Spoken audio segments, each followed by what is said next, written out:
નમસ્કાર મિત્રો, હું ગોપાલ ઇટાલિયા। આજે 2025 નો દિવસ।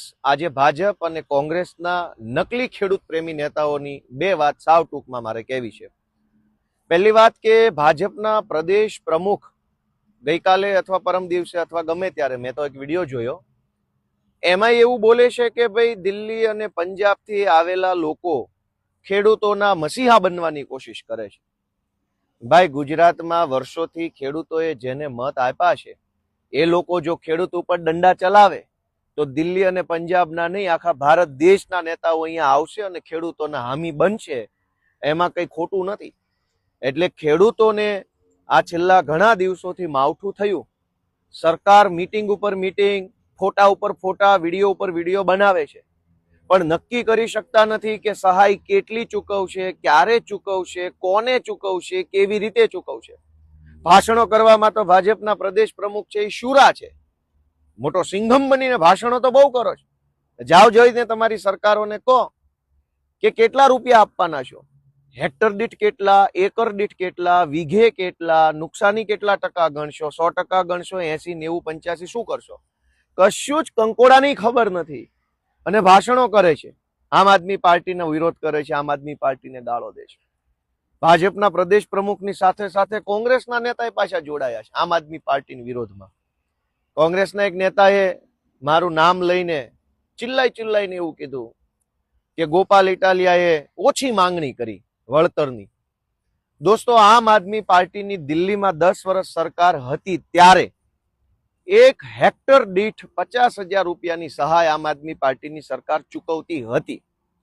હાલમાં જ્યાં પંજાબમાં આમ આદમી પાર્ટીની સરકાર છે ત્યાં પણ ખેડૂતોને કોઈ નુકસાન જાય તો 1 હેક્ટરના 50,000 રૂપિયા વળતર ચૂકવે છે।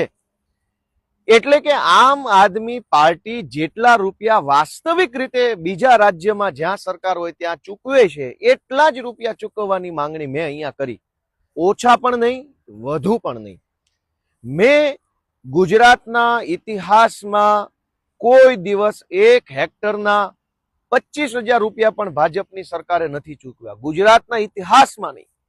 મેં તો 50,000ની માંગણી કરી 1 હેક્ટરના। આંકડો તો 20,000 નોય નથી ને 25,000 નોય નથી। ગુજરાતના ઇતિહાસમાં ખેડૂતોને પાક નુકસાનીના 1 હેક્ટરના 25,000 ક્યારેય મળ્યા નથી। મેં માંગણી કરી અમારી આમ આદમી પાર્ટીની સરકાર જે રીતે ચૂકવે છે એ રીતની। કોંગ્રેસ વાળાને પેટમાં તેલ રેડાયું, 2 દિવસથી ઉપાડો લીધો છે કે ગોપાલ ઇટાલિયાએ ઓછી માંગણી કરીને દાદાનો દરબાર ને આમ ને તેમ ને ફલાણું ઢેકણું। કોંગ્રેસ વાળાને મારી એટલી વિનંતી છે કે મારો વિરોધ કરે તમારું કે ગુજરાતનું કે ખેડૂતોનું, કોઈનું ભલું નથી થવાનું। મારો વિરોધ કરવાથી શું થશે? અને કોંગ્રેસ વાળાને એટલી વિનંતી છે કે મેં તો અમારી પાર્ટીની સરકાર પંજાબમાં છે ત્યાં જે રીતે ખેડૂતોને મદદ કરે છે એ રીતે મદદ કરવાની માંગણી કરી। જો મારી માંગણી કોંગ્રેસ વાળાને અયોગ્ય લાગતી હોય તો તેલંગાણામાં કે હિમાચલ પ્રદેશમાં કે કર્ણાટકમાં કોંગ્રેસની સરકાર જેટલા રૂપિયા ખેડૂતોને વળતર ચૂકવે છે એટલું વળતર ચૂકવવાની માંગણી તમે કરો ને। મારો વિરોધ શું કામ કરો છો? કોંગ્રેસના નેતા એવું કેમ નથી બોલતા કે કર્ણાટકમાં કોંગ્રેસની સરકાર 1 હેક્ટરના 3 લાખ રૂપિયા ખેડૂતોને ચૂકવે છે તો ગુજરાતની સરકાર પણ 3 લાખ ચૂકવે? કોંગ્રેસના નેતા તેલંગાણાનું નામ કેમ નથી લેતા કે તેલંગાણા કોંગ્રેસની સરકાર 1 હેક્ટરના 4 લાખ રૂપિયા ચૂકવે છે તો ગુજરાતમાં પણ 4 લાખ આપો? કોંગ્રેસ વાળા એવું કેમ નથી બોલતા કે હિમાચલ પ્રદેશની કોંગ્રેસની સરકાર 1 હેક્ટરના 7 લાખ રૂપિયા ચૂકવે છે તો લ્યો 7 લાખ રૂપિયા અમે અહીંયા ચૂકવવાની માંગણી કરીએ? જે રાજ્યમાં કોંગ્રેસની સરકાર છે ત્યાં ખેડૂતોનું શું ભલું કરે છે એ બોલવા જેવું નથી આમની પાસે। અને વિરોધ મારો હાલે છે।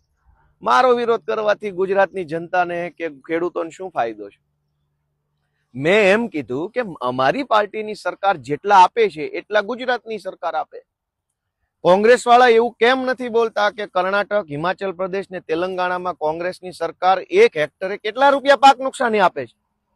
તમારી સરકાર 2 લાખ આપતી હોય તો ગુજરાતમાં 2 લાખ માંગો। અમારી સરકાર 50,000 આપે છે તો મેં 50,000 માંગ્યા। એમાં તો 2 દિવસથી મારા નામનો ઉપાડો લીધો છે કોંગ્રેસ વાળાએ। અને ભાજપ ને કોંગ્રેસ બે ભેગા થઈ ગયા. ભાજપના પ્રદેશ પ્રમુખે મારો વિરોધ કરે, આમ આદમી પાર્ટીનો વિરોધ કરે, કોંગ્રેસ વાળા આમ આદમી પાર્ટીનો વિરોધ કરે. દોસ્તો આ બે એક થઈ ગયા, જોઈ લેજો. બંનેની દુકાન મસ્ત ચાલતી હતી અત્યાર સુધી, શાનદાર ચકાચક દુકાન હાલતી હતી. ભાગીદારી પેઢીમાં કઈ વાંધો નહોતો, બે ભાગીદારોને ભાગ બટાઈમાં વાંધો નહોતો. જ્યારથી આમ આદમી પાર્ટીને વિસાવદરના ખેડૂતોએ આશીર્વાદ આપ્યા, જ્યારથી મને ધારાસભ્ય બનાવ્યો, ત્યારથી બેયના પેટમાં તેલ રેડાણું. રોજ જાગીને ભાજપે આમ આદમી પાર્ટીનો વિરોધ કરે, કોંગ્રેસે આમ આદમી પાર્ટીનો વિરોધ કરે. ભાજપ એ ભૂલી ગઈ કે સત્તામાં છે, કોંગ્રેસ એ ભૂલી ગઈ કે હમણાં સુધી તો તમે જ વિપક્ષમાં હતા.